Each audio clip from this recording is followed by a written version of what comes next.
नमस्कार। आज हम एक बहुत ही दिलचस्प लेख पर बात करने वाले हैं। शीर्षक है आंतरिक आलोचक बनाम आंतरिक चैंपियन, जीत किसकी। जी। ये वो अंदर की आवाजें हैं ना, जिनसे हम सब कहीं ना कहीं जूझते हैं। जी। एक जो शक पैदा करती है, रोकती है, और दूसरी जो हमें हौसला देती है, आगे बढ़ाती है। हाँ बिल्कुल।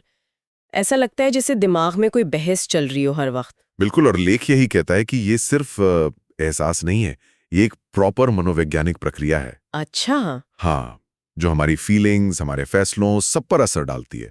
तो आज हम इसी को थोड़ा खोलकर समझेंगे, है ना, जैसा लेख में दिया है। हाँ हाँ, जरूर। तो कहाँ से शुरू करें? पहले उस आंतरिक आलोचक को समझें। हाँ, ठीक रहेगा। ये वही आवाज है ना जो धीरे से कान में कहती है, तुमसे नहीं होगा, या शायद तुम काफी अच्छे नहीं हो। हम्म। और लेख में एक बात बड़ी दिलचस्प लगी मुझे कि ये आलोचक ना अक्सर खुद को ऐसे दिखाता है जैसे वो हमें बचा रहा हो। हाँ बिल्कुल, सेफ्टी के नाम पर कि देखो मैं तुम्हें फेल होने से बचा रहा हूं या शर्मिंदा होने से। लेकिन लेकिन लेख हमें यहीं पर थोड़ा सावधान करता है। कहता है कि ये जो सुरक्षा है ये असल में एक तरह का जाल हो सकती है। जाल कैसे? मतलब ये हमें नए मौके लेने से रोकता है, कोई नई चीज आजमाने से। और आखिर में होता ये है कि हम आगे ही नहीं बढ़ पाते। अपने कंफर्ट जोन में फंसे रह जाते हैं। एग्जैक्टली, भले ही वो हमें बढ़ने ना दे रहा हो। ठीक है, तो ये तो हुई आलोचक की बात। अब सिक्के का दूसरा पहलू, हमारा आंतरिक चैंपियन। हाँ, हमारा हीरो।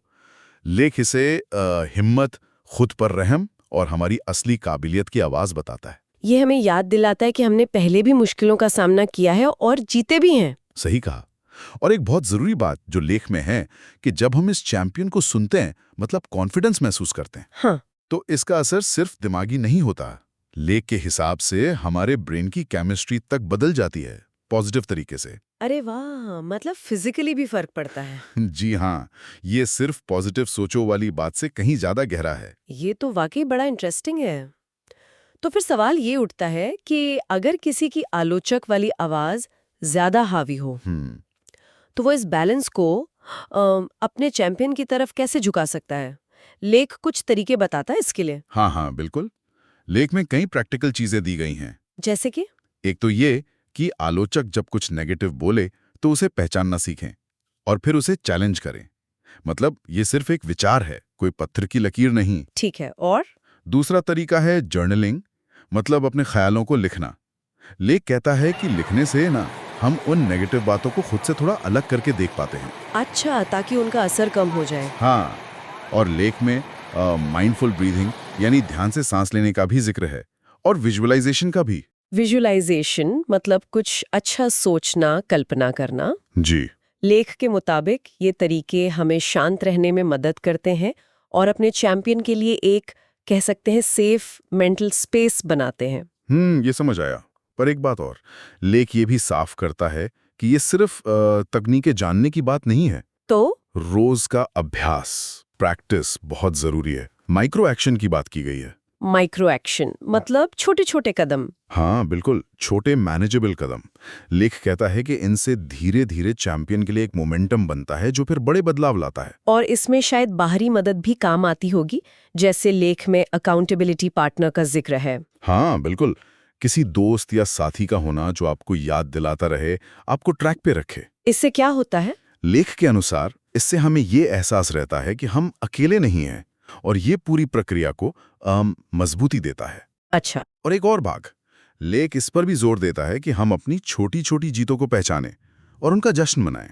परफेक्ट होने का इंतजार न करें। एग्जैक्टली, हर छोटे कदम की तारीफ करें। इससे चैंपियन और मजबूत होता है। ये तो बहुत अच्छी बात है। लेख ये भी कहता है ना कि लंबे समय तक अगर हम अपने चैंपियन को नर्चर करें, हाँ तो इससे हमारा भविष्य का स्वयं भी बदलता है, आकार लेता है। बिल्कुल। लेख में कुछ इंस्पायरिंग कहानियां भी हैं उन लोगों की जिन्होंने इस अंदरूनी लड़ाई में महारत हासिल की। ये दिखाता है कि ये मुमकिन है। हाँ, ये जानना जरूरी है। तो कुल मिलाकर निचोड़ ये है कि ये बैलेंस साधना हमारे हाथ में है। हम चुन सकते हैं कि किस आवाज को ज्यादा पावर देनी है। लक्ष्य ये नहीं कि आलोचक एकदम चुप हो जाए। नहीं, शायद वो मुमकिन भी ना हो।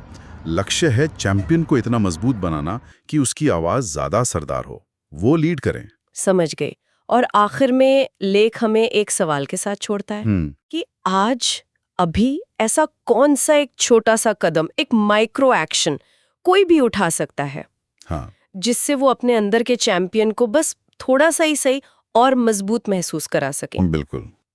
इस पे सोचना शायद सबसे काम की चीज होगी आज की बातचीत से।